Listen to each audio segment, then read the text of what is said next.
This is Andy Gutierrez from StarWars.com, and you are listening to Coffee with Kenobi with Dan Z. This is the podcast you're looking for. This is Vanessa Marshall, Harrison Dula from Star Wars Rebels, and you're listening to Coffee with Kenobi.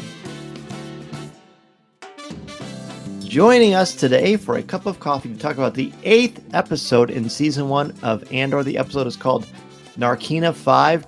Our two guests, one returning guest and one brand new guest I am really excited about. First, we'll bring in our returning guest from the Colby Cast, Colby Mead. Colby, welcome back to Coffee with Kenobi. I'm back, and it is a pleasure to be here. I can't wait to talk about this show again. It's just so different.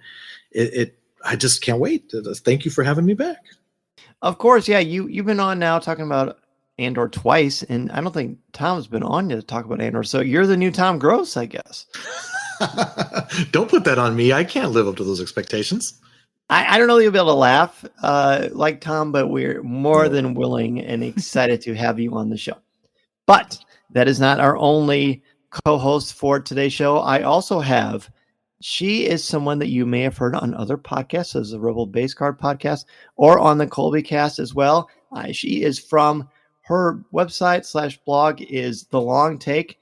You may know her as Qui-Gon Jen. Her friends know her, however, as Jen, and I think I have your pronunciation correct of your last name, Sopchockchai. Oh, very good. That was your first try, and you got it. Excellent. Good. Well, Jen, welcome to the show. It's great to have you. Yes, thank you so much for having me. I'm a huge fan of obviously this podcast and the Colby Cast. It's really been such a dream to go from listener of these podcasts to guest. Somewhat surreal. But I have our mutual friend and past guest on the show, Greg Cass, Ion Cannon, to thank. And Rebel Base Card podcast. That was the first podcast I was on. So it's been so great getting such a warm welcome from the Star Wars podcasting community. Oh, well, it's awesome. It's awesome to have you. I'm a big fan of Greg, and it's been great to hear you chatting. So it's great to share the microphone with you. Let's talk about, wow, this episode. I mean, again, we say this every single week about Andor. They spare no emotional expense to throw such massive power our way. What I like to do is I like to give a letter grade, and I like to give overall thoughts, but I also want you to pick one word. If you had to describe the episode in one word, what would that word be? And then you can follow up that word with the letter grade and your explanation, overall thoughts on the show. Jen, I'm going to have you kick us off. Sure. So, in my life as a teacher, actually, I'm not able to give A pluses. So it's very nice for me to be able to give an A plus to this episode. Mm-hmm. Andor, more so than any other Star Wars series, has been so consistently excellent. Like, I don't think I would go below an A for any of the episodes we've gotten so far. But this one really stands out because it was maybe the most terrifying for me. And so the word I would use to describe it is dystopian. It's just like, I think more, it really, the whole show has been very, very gritty and very dark and very, unafraid to show us what oppression and tyranny look like in a way that we haven't seen before. But I feel like this episode in particular really scared me in a way that other ones hadn't before.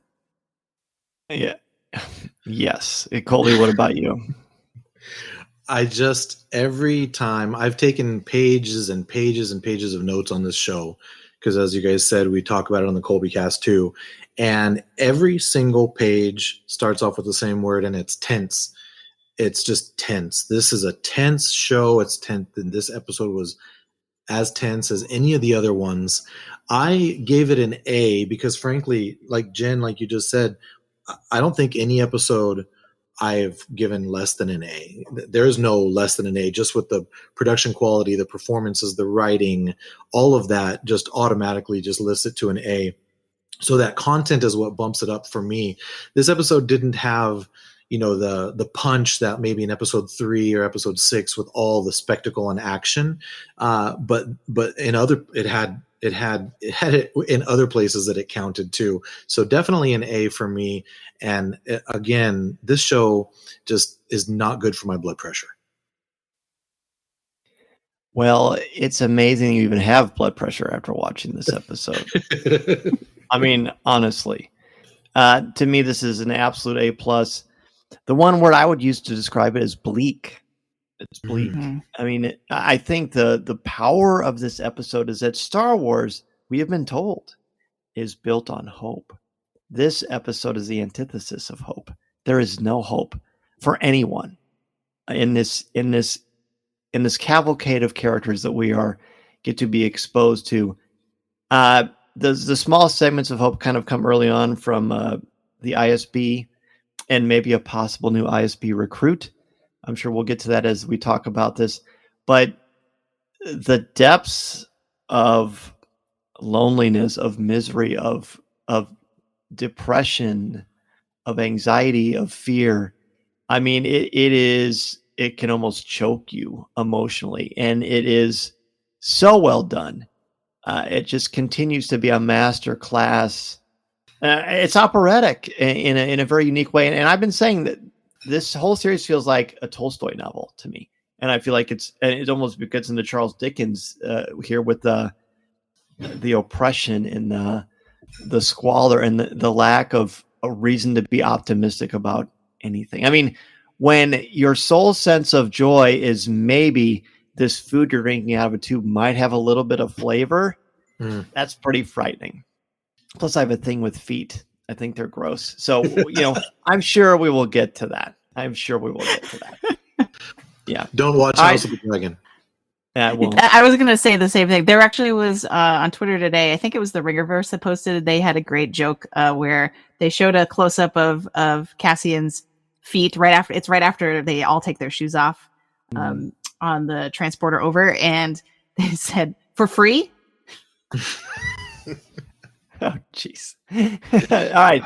Let's talk about Cassian. I feel like one of the big challenges for me about the episode is that I took 5 pages of notes. Like I took 2.5 hours to watch this episode because I kept pausing it and writing stuff down and pausing it and writing stuff down.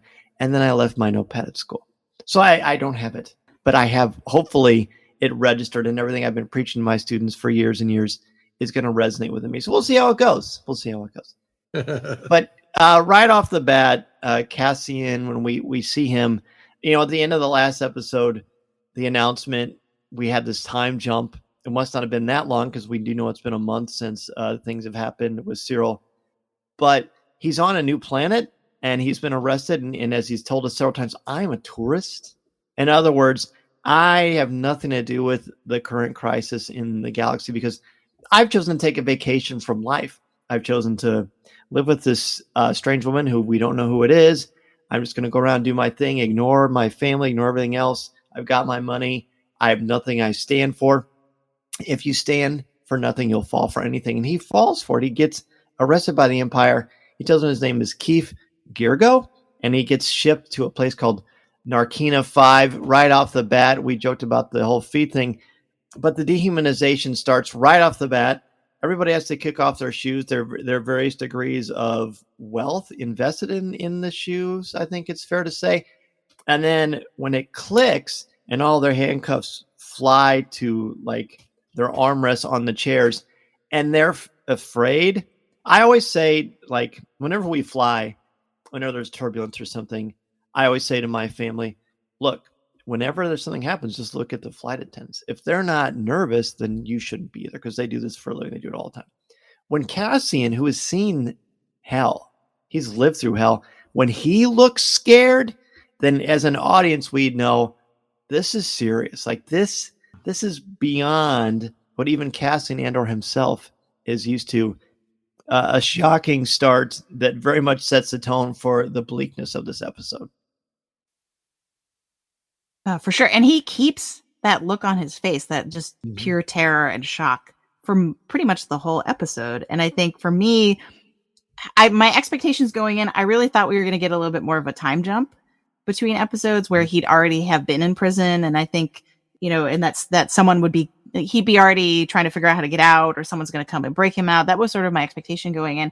And so I was like, oh, wow, they're really just continuing where we left off from last episode. And I think it was such a powerful choice because we get to see him normalize this horrible horrible system that he's now become a part of, right? So he goes from being shell-shocked and just kind of like staring and being like, where am I and what is going on? And then when it says, so many months or late, it says whatever increment of time, I can't remember now. We cut forward to he's been there for a while, and then you see him just slurping down the tube. He's walking around like nothing's wrong, like it's just life is business as usual. And that to me was the most terrifying thing, that he so quickly became indoctrinated and conditioned to the prison system. I immediately just want him out of this place as fast as possible. That's how scary it is, right? When you can't trust. And actually, I just thought of the quote that Nemec gave him in Aldani, where he said, "A surprise from below is always, more shocking than a surprise from above." They're literally walking on something that can kill them. And that is so jarring and so scary. I felt like I was watching an episode of The Galaxy's Toughest Prisons, right? Because they literally take you through the whole process. Shoes are gone. He's being taken to this place. They give him a taste of what could happen through that floor. Then they walk him through the room where the guards are, and they have weapons. And it's all just so jarring. And the design of this prison with the stark white walls and those stark white uniforms are all it's just so jarring, and it keeps us so off kilter, and we don't know what's happening. Then they take him into this room and they explain to him how this place works, and it's literally designed to, almost like Mon Mothma, she shows you the stone in her hand and you don't see the knife at your throat. And it's a rewards and punishment based kind of thing. And the reward is that you might get some good stuff, but the punishment is that you're going to suffer tremendous pain. So, for Cassian, just for me, looking at Cassian, I just want him out of this place as fast as possible.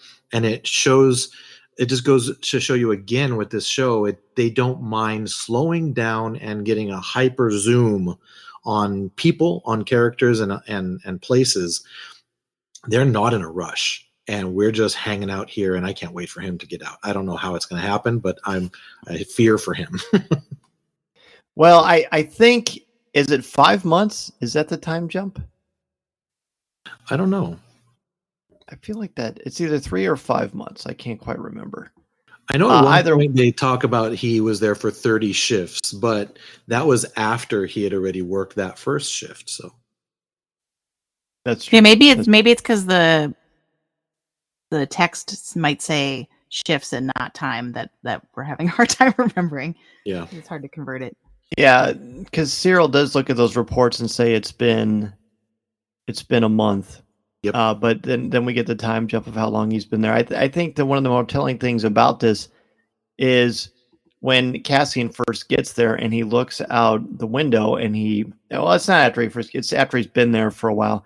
He looks out the window and he sees the other, rows in long assembly tubes of people also going to their quarters. And you can't help but get vibes of Attack of the Clones, right? And see all of the clones being moved through without individuality, without personality, without purpose other than whatever the people creating them want them to do. And it's this whole thing, like some of the challenges here is that, one, what are they building? No one knows. No one appears to explain to them. It doesn't even seem to be important that they explain. All that matters is that they are productive, that they do what they're told, and they are set up as a competition against one another. And the rewards are basically, hey, we're not going to torture you. You're not going to wish you were dead. That's slavery.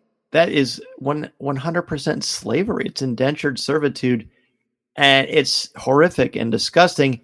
And I think nothing sort of punctuates it more than when Cassian again is in that sequence, and the man in front of him is like miming the actions of what he's been doing for God knows how long he's been doing these things.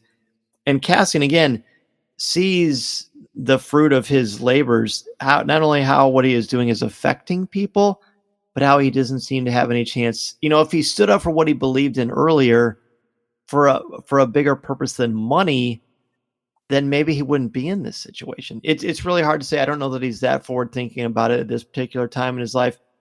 All I know is that it just seems so unforgiving. It's frightening. By the way, Andy Serkis, that was a nice surprise. Seeing him as, again, if I had my notes, I wrote down his name. I don't have those in front of me. But Kino? he's I want to say it's what is it? Kino Loy. I want to say Roy. That's right. That's Loy, right. okay. That is right. I remember writing that. Thank you for that. So he is obviously very intense too, but I get the sense that he just is intense because he wants to get out. And, he says he's got 200 some days on his sentence left, while other people remind us that it actually doesn't matter. They let you out when they want to let you out. He's so good at his job, they're probably not going to do that. But he basically breaks down the rules of how this thing works. I know, of course, the main thing is the shoes and the feet. And right away when the Imperials walk in with their boots that they just got from the Imperial version of Payless, then you know right away, okay, this is going to be really, really important. But in all honesty, like why feet? Like there's something symbolic about this. There's more to it than just, rubberized soles or whatever is going on prevents you from being tortured. But why do we think feet is the way that they chose to do this? What's symbolic about it? Forgive me, but I actually just thought of Die Hard. And one of the, I don't know if you guys consider that to be a Christmas movie. I don't even know. It's not. I don't even know what that discussion is about. So I'm just going to go by that. But one of the most uncomfortable things about that movie is that he's running around for 3/4 of it without shoes, and it makes you vulnerable. Every step he takes. I mean, have you ever you've stepped on something sharp, and we all have in our life, right? Legos, the enemy, the bane of a barefoot's existence. But it makes you vulnerable. You can't just do what you need to do. You're not protected. Your soul literally is bared, right? In the sole of your foot. You see what I did there? Good. So that is just immediately gets you off kilter, and the danger is palpable. I like that. If only we had a professor here who could take this and run with it. Oh, look! Hey, Jen! I mean, okay, I guess this is where I talk about Foucault. So to me, I don't know if this really counts as symbolism, but to me, it was more about, we're not going to use brute force on you, but we're going to have this system set up where like it kind of regulates itself. So it really reminded me of, let me start with, there's a quote that the guard, a statement the guard makes when they first arrive. And he says, now, those who have been incarcerated before will be surprised by the calm sanitary conditions and our minimally invasive enforcement techniques. Right. And so to me, that set the tone for like, this is not going to be prisons like we've seen before. And so to me, it really reminded everything else we learned from that point forward reminded me of, there's a French philosopher named Foucault who wrote a whole thing. It's called Discipline and Punish.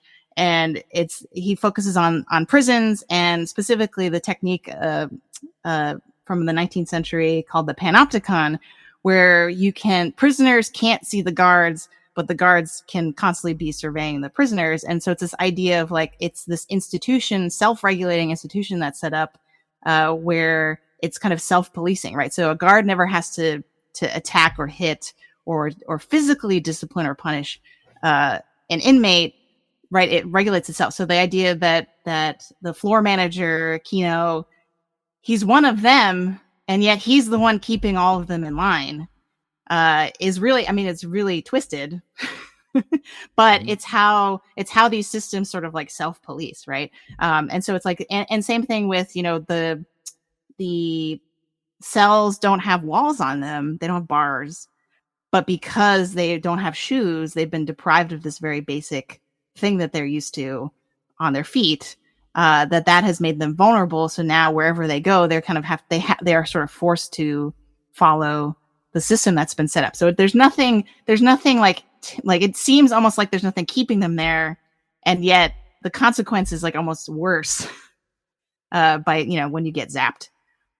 So that I don't know if that actually helps at all. But to I me, think it was helps like, a lot. I was like, I think Tony Gilroy must have read Foucault and probably more recently and more thoroughly than I have. But, yeah. I think that was amazing.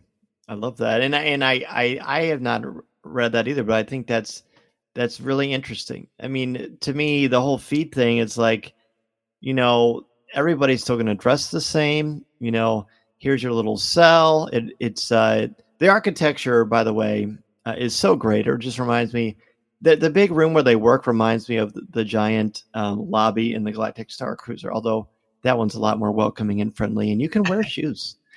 In fact, I encourage you to do so, by the way, because this is a public place. But the idea that it's sanitary and non-invasive, but they do close-ups of the feet, and it's pretty clear to me, and I'm not trying to be funny, like nobody got a pedicure when they did this show. Like it's just really raw. The one thing everybody has in common, most people have in common, at least on this show, is that they all have feet, right? Different levels of skill, of fighting, of prowess, of experience in war. But the one commonality you have, when you strip that away, then they're exposed. Ostensibly, you have your dignity because you're clothed, but you really don't, because you're just out there bare and exposed. And, feet, you can be the toughest martial artist in the world or a Jedi Knight, but your feet are still going to be vulnerable. They're still going to be sensitive. So there's that exposure to the elements to your peers. Let's not they make a big deal every time they are building something that they say clear, and no one takes a shortcut there. They all hold their hands up in the air to stay far away. That stuff falls on your feet, you're done. You're done. They're getting a replacement for you, and you're probably going to be executed. So it just shows, interestingly, how much they have you. And it's no wonder that it's so hopeless. It's so powerful, and just, I think the thing that shocks me is we've got like elements of what's that film that Dustin Hoffman was in, where he was a prisoner on an island? Jen, I know you're big into the Oscars. I know it was. I am too, by the way. We'll talk about that another time. But it's not Serpico. I know that's a cop movie, but what is it? They remade it recently too. I think it has maybe Paul Newman in it as well. I'm gonna have to look it up. But it reminded me of that flair. It also kind of had the feel of a concentration camp, didn't it, to a degree? I got to say that everything about this prison is just rooted in cruelty, right? Because it's not only your motivation is not only fear of, number one, death, fear of pain, but they give you this false idea of reward, which you guys have talked about. Jen, you brought up the fact that there's no bars on the cells. And the one thing that was super creepy to me is when Andy Serkis's character asked Andor, do you walk in your sleep, or do you sleepwalk?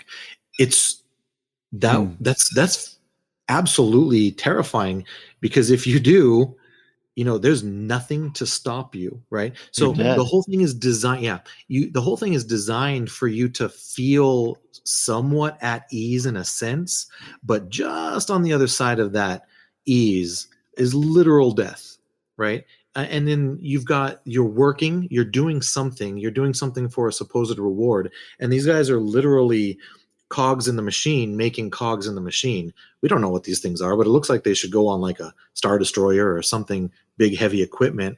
And at any moment, I felt so bad for that one older gentleman who had some trouble, getting that cylinder in the part. And that in and of itself is cruel, because you are competing as a team. And if you're not pulling your weight, then you're not going to be the favorite member of that team, right? So there's pressure there. Just every around every corner is just pressure and cruelty and fear. And boy, for the people that are there, as long as Andy Serkis's character seems like he's been there, what does that do to your psyche? Oof. Right, but then they become so fixated on their ranking as a team, and the who's in first, how many points they have, right? That they sort of lose sight, and I think it's designed this way on purpose. They lose sight of why they're even there, or how, like whether or not they can get out, or if they should try to escape. Right? They're just so they're so focused on, okay, we gotta work as a team. We gotta do this. That's the one of the scariest things, I think. And I think Cassian sort of has this expression on his face as well, where he's just so confused. He's like, why are you all doing this? Why are you all hustling and being like, all right, like we can do it. We can do it. Like they're almost like they're playing a sport, right? They're like, we can do it. We can, let's go. They're working together. They're trying to cheer each other on. And that seems so distorted considering like what's really happening and the stakes of it. It gave me real Squid Game vibes. I don't know if either of you have seen that show on Netflix, the Korean. That's a good comparison. It's down to like the low vocoder voice that says like, now we're going to do this, right? Like it and then the aesthetics of they're all wearing the same uniform. And so that's why I said dystopian at the beginning, because I was like, it reminds me of that. It reminds me of Running Man, that Arnold Schwarzenegger movie. 1984 too, sort of. Yeah. So well, and it's also not difficult labor. This is you don't have to use your brain. Your hands are just going to go into autopilot mode. So you're distracted into a point of you don't even know how long you've been there anymore. And that's exactly what they want, because it's all cruel control. And they feed you enough to keep you strong, and they give you a place to you're warm and dry, right? You're not being threatened by other people, so it lulls you into this false sense of security. And then all the while you're spending your entire day just putting together a puzzle that you put together however many times a day, every day of your life. And then we're not worrying about prison riots, and we're not trying to worry about breaking out, because you're just constantly engaged in something so menial. I did look, it is 30 shifts. So I guess it has been 30 days. So he figures it out pretty quickly. And the movie I was thinking about was called Papillon, Papil, Papillon, 1973. And I was wrong. It's not, it was Steve McQueen, not Paul Newman. Steve McQueen and Dustin Hoffman. Really disturbing film. I'm writing that down. I'm going to go watch that. It's really something. It's very heavy. There's something about 70s cinema anyway that's just pretty great. Mm-hmm. So a couple other key things about this. It's so bad there that someone would rather kill themselves painfully than go through it anymore. Something tells me that turnover is something of a regular. In fact, it's so bad that they have wagers on who's going to be the next one to go. It's almost like it's like a perverse entertainment. I won't go so far as to say they're rooting for it, but they're trying to find something to hold on to. Meanwhile, Cassian is still just in this constant state of, he can't believe that he's here. As a side note, I think this is sort of fun that they do make a point of saying, hey, here's your razor, but Cassian, apparently his doesn't work. He still has that rugged face at 5 o'clock shadow thing going on, which I think is sort of fun. Anything else you want to say about just the prison rollout? Because I feel like we need to take a break and talk about the other characters in this episode, because I think there's a lot of threads to untangle.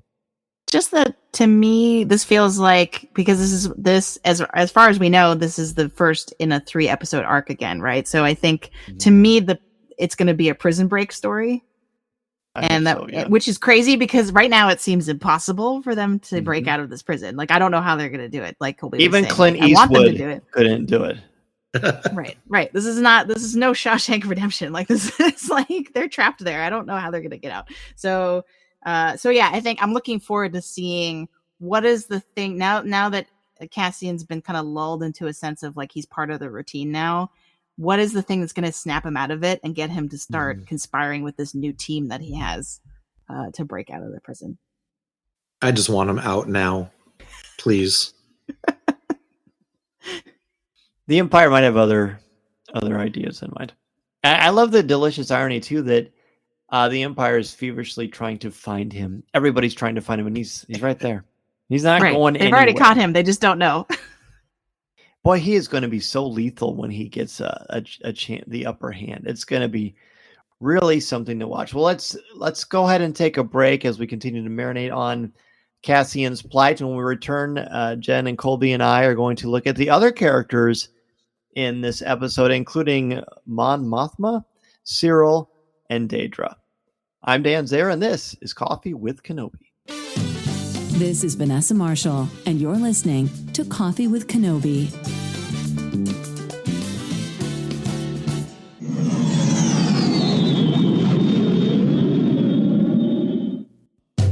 We are back. I'm here with Jen and Colby talking about the 8th episode of Andor. The episode again is titled Narkina 5, or is it Narkina? I can't remember. I would have said Narkina. I think it is. But I haven't heard anything to. Yeah, we'll just go with that. That is the Azerified response until we know otherwise. And the only reason I say that, by the way, is that is something my students, whenever I say something about homework, they're like, "Is that the Azerified official response?" And I say, "Yep." So we're just going to go with that. Shout out to my wacky students. Love that. All right, let's talk about Mon Mothma. There's a great thing at the end with Luthen and Saw that was really a really welcome and very tense conversation. I've been really curious to see how those two are going to interact with each other. But let's talk about Mon Mothma and her. Time has passed. We know that now that she's got new funding for this growing rebellion.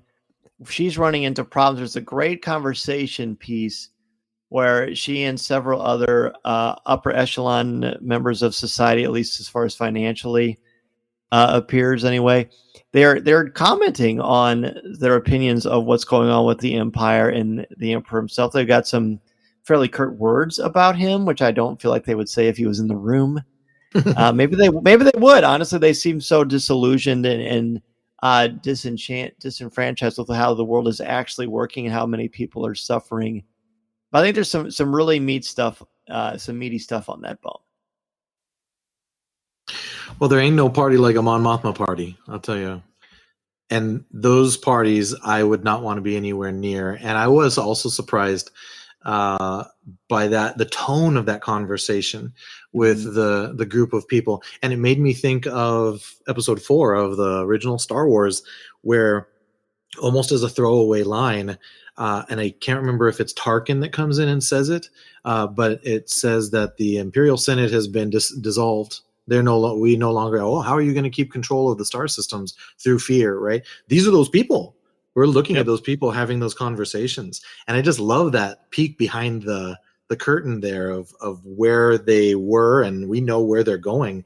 But yeah, it was really the thing with the Mon Mothma scenes for me, every time she's in her house and hosting these things, is just how fake everyone is. Mm-hmm. And how I just feel so terrible for her, because how does a person not crack when you have to put up these facades, knowing that you're surrounded by people that are putting up their facades? And she's probably the one that's most in danger. And she's not out meeting Saw Gerrera. She's not out recruiting people to the cause. She's not out involved in heists, trying to steal things, but she's probably the one that has the most danger around her all the time. And that dumb of a husband is the worst one, probably the most dangerous in my opinion. But I'm always just struck at, number one, the brilliant performances week after week of Genevieve O'Reilly. Yes.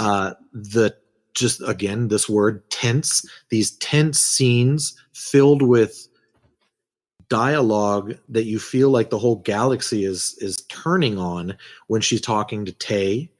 I was really interested in the fact that he just disappeared, right? He was there 1 second, he's gone the next. What's up with that? But the act she has to put on, man, we're seeing a lot of the inner workings of the beginning of the rebellion, and Mon Mothma is like the foundation that they're all being built on, in my opinion. Speaking of Genevieve O'Reilly, I thought it was magnificent how her face changed so quickly, right? Where she's like putting on a good show and kind of sweet talking the fellow senators or politicians or whoever's at the party. And then the second she walks away, it just like her face totally drops and she looks worried and concerned and like, what am I going to do? So I really loved her performance. I think has been so amazing from the start. But in this episode, you really get to see the sort of duality that she has to live in just on her face.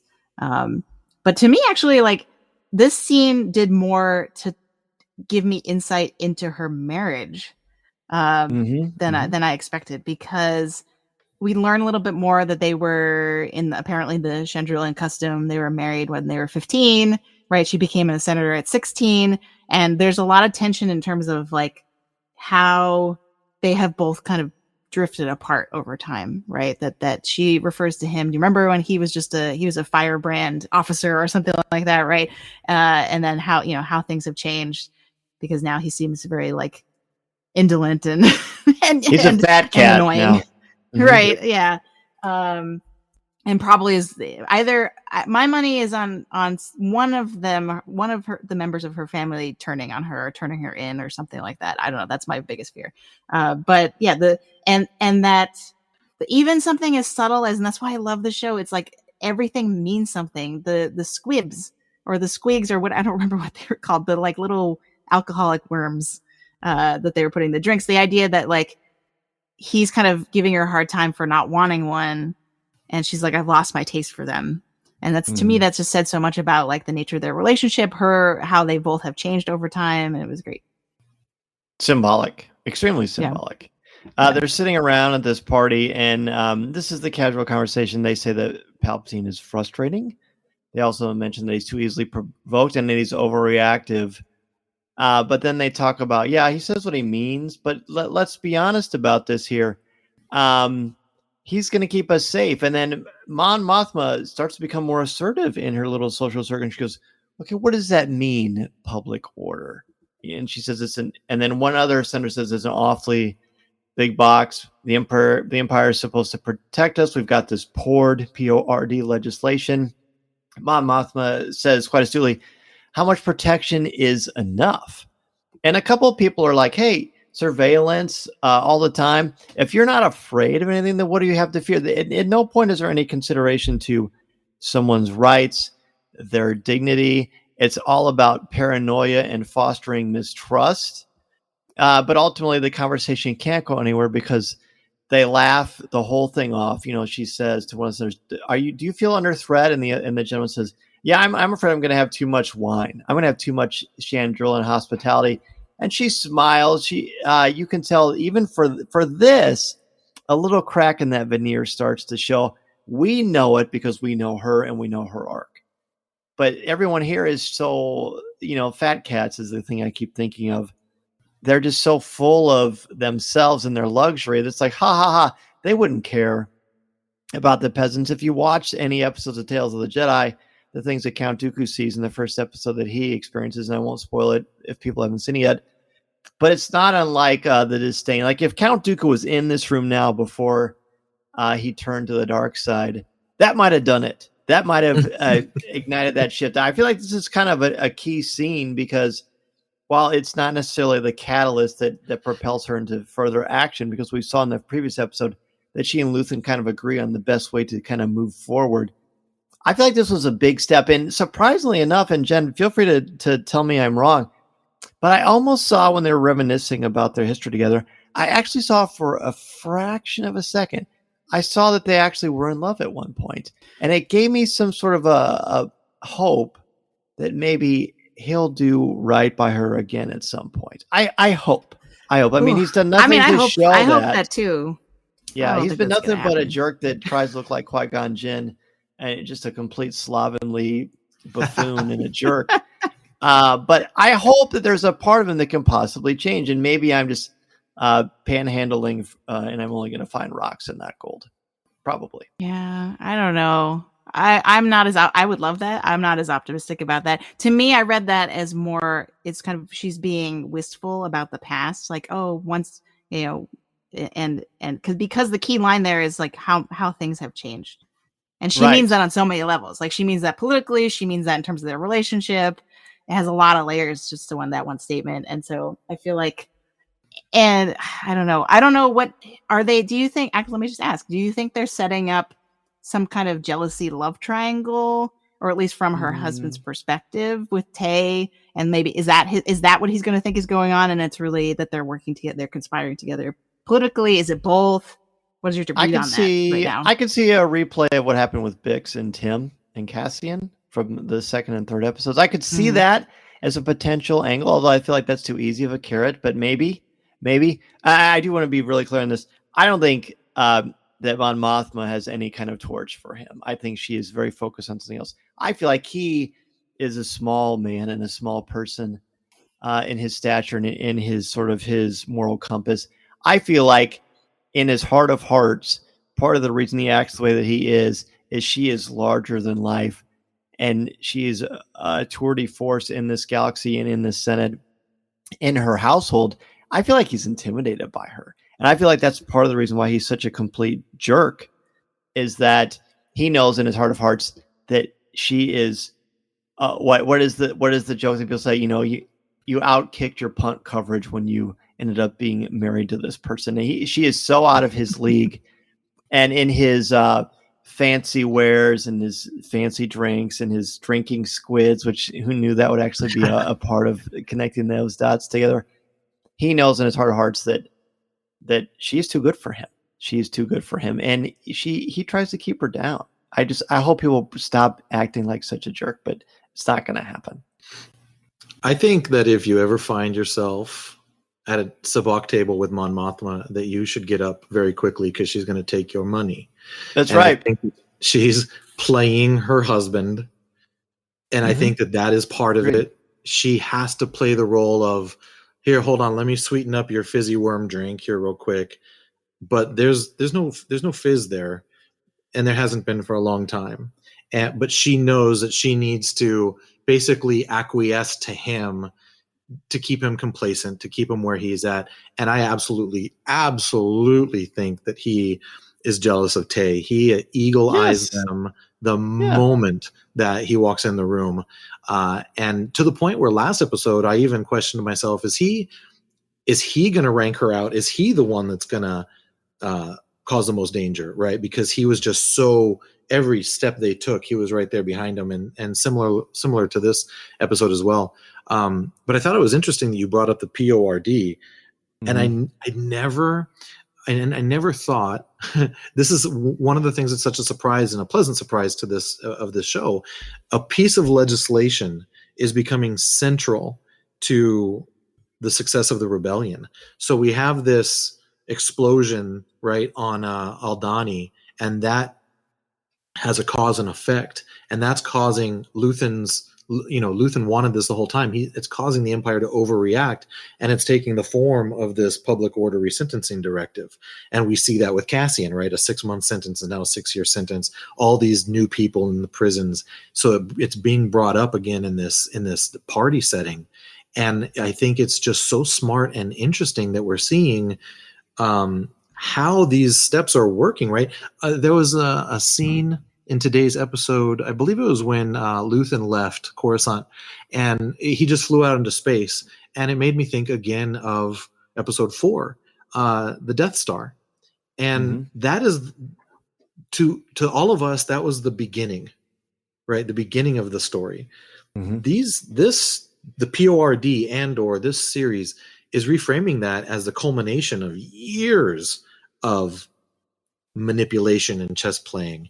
And I just think it's so interesting that a piece of legislation is the thing that's driving the fate of the Empire in the galaxy. So cool. Yeah, and frightening, right? The power of a soulless government, and a villain with a plan, and how they can just, Luthen said earlier, we're so used to them choking our necks, we don't even realize we're being strangled. I'm paraphrasing there. I want to talk, I know our time is running short. This has actually been a wonderfully rich conversation, which is no shock considering not only the episode, but the two of you. Let's talk about, there's certainly things we can talk about with Daedra. I think that's interesting. I don't know how much we can really talk about there, but I think the really powerful thing is what happens between Luthen and Saw Gerrera. The reunion that I was hoping we would get to see sooner rather than later. We certainly do. I love the fact that they kind of sling little insults at one another. It's a very chesty thing. They're very kind of monoing each other up with this very subtle pretense, but they both feel like rattlesnakes that will just strike at any moment, especially Saw Gerrera. Like, we know Saw Gerrera is not someone to have on your bad side or in any way, shape, or form. I mean, there are two people you don't want behind you, Michael Myers and Saw Gerrera. And they're both very, very dangerous for different reasons. I like that one is like, when are you going to stop hiding, and when are you going to stop fighting with people that are on your side? And again, I'm paraphrasing if I had my notes, but let's talk about that, because I really, or you can talk about Data too. I just think they're both fascinating. Well, Luthen calls Saw an anarchist, which that was the most salacious thing to me, where I was like, oh, we've made it to anarchy already. Yes. Yeah. Right. Exactly. Right away. Yeah. And that he kind of tries to extort him into not being an anarchist and joining up with them. And he says, no sale today. That whole conversation to me felt so deep. Like on the surface, they're talking about, oh, do you want these parts? But really, there's so much baked into their conversation. And I think I just love how Luthen's speech I don't have the whole dialogue written down, but he said something like, I'm a coward, which you're like, oh. And then he goes into, I'm so terrified that we're going to get past a point of no return. Right. And then it turns into this really rousing speech. That was probably my favorite part of that scene. As soon as I saw two tubes, I was like, oh, Saw Gerrera. It's so unexpected, right? They just drop it, right? We don't know where Luthen is going when he tells his fancy spaceship to reroute to the longest route, right? And all of a sudden we're dropped into a scene with Saw Gerrera, and Stellan Skarsgård commands the screen every single time he's on any screen, and so does Forrest Whitaker. And then we get this treat of a scene with these two gigantic performers just having this nuanced conversation where neither one of them wants to show their hand. I love the fact that they're both giving credit and taking credit for the heist in Aldhani, and neither one of them really want to tip their hand. Like Luthen doesn't want to tip that. Yeah, that was me. But then Saw sort of he doesn't know if Luthen doesn't know that it was him, but he sort of wants him to think it was. Just such nuance. It reminded me of the conversations that he and Mon Mothma have in his little Easter egg filled store, and everything is in code. Everything means something else besides the words that are actually coming out of their mouth. But no one is around Saw and Luthen that they're going to be tipped off, that they have to worry about them being sold out. They're afraid of each other. And these are the rebels. This is what's somehow going to set the framework up of the Rebel Alliance. There is no alliance. There's no trust. There's diverging opinions of how to proceed.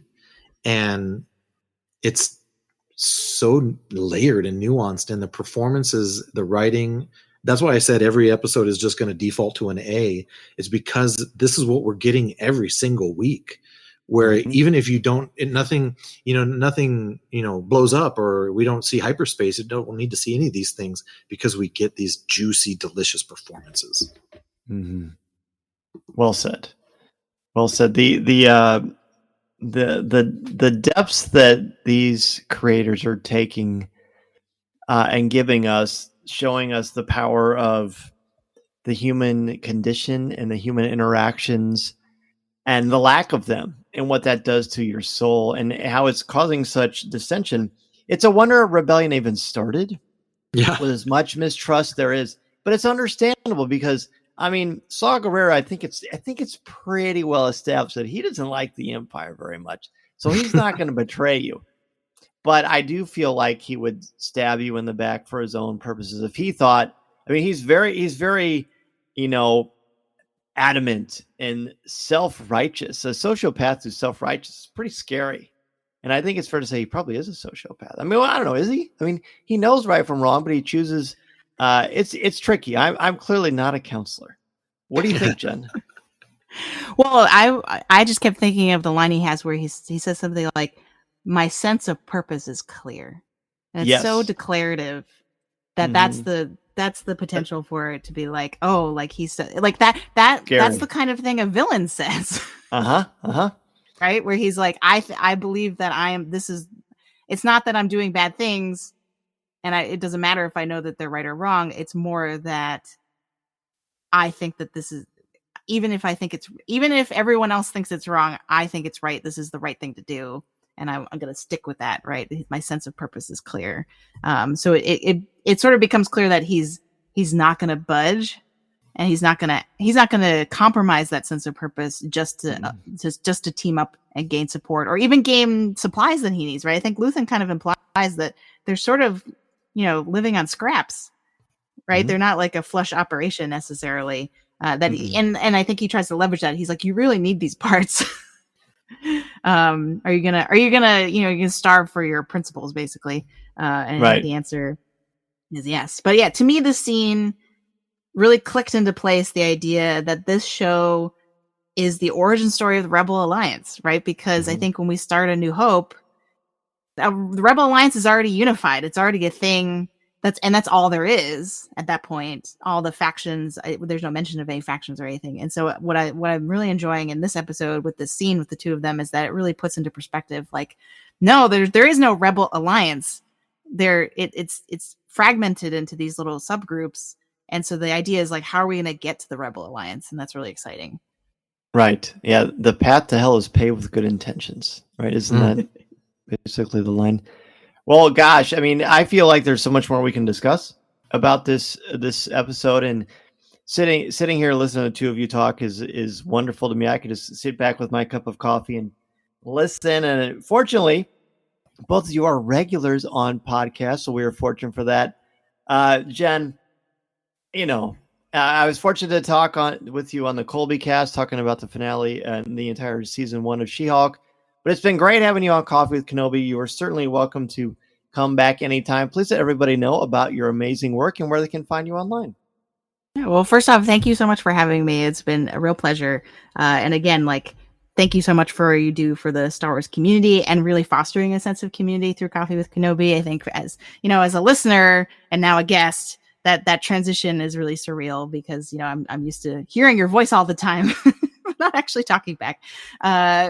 But you can find me on Twitter and Instagram at Sopchockchai, Sopchockchai.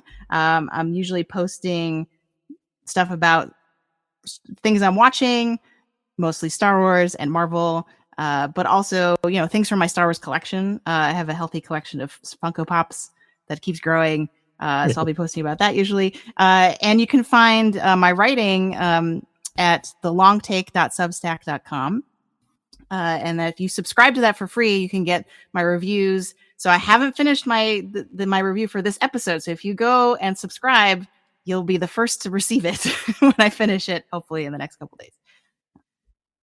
Thank you so much. That is so kind of you. And definitely be sure to subscribe. You're not going to regret it. Jen's got a great take, as you can tell by listening if you heard her on a podcast. So thank you so much, Jen. Colby, what about you, buddy?